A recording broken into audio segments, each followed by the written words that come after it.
damu ya madhabahu, lakini Bwana ametuokoa. Ni namna gani naweza kumwambia Bwana ni asante? Maana tayari amekuvusha huu mwezi, tayari amekupitisha huu mwezi, tayari vita amekuondolea huu mwezi.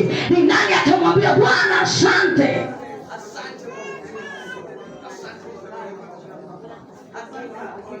Kama kukipatikana mtu ataelewa ya kwamba nimepiganiwa vita, atamwinua Jehova kwa ajili ya awamu inayokuja, kwa ajili ya nusu inayokuja, kwa ajili ya mwezi wa 7, kwa ajili ya mwezi wa 5, kwa ajili ya mwezi wa 4, kwa ajili ya mwezi wa 6, kwa ajili ya mwezi wa 7, kwa ajili ya mwezi wa 8. Atamwambia Bwana ninakuamini.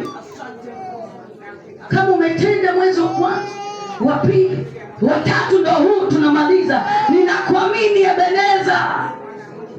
Hata kisipotokea kitu kingine chochote, lakini ninakuamini kwa sababu umenitendea sasa, kwa sababu umetenda haya sasa.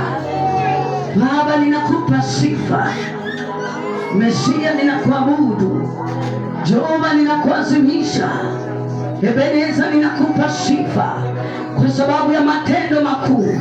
Umenifikisha siku ya leo, ninakuabudu Bwana. Ninasema ni asante kwa sababu ya neno lako la kutuokoa na kutuponya.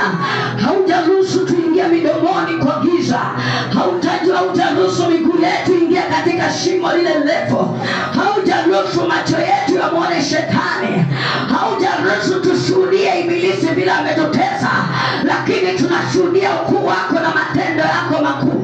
Ni nani kama si wewe Ebeneza? Ni nani kama si wewe Mtakatifu?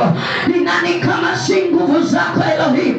Ni nani kama si uwezo wako Mtakatifu?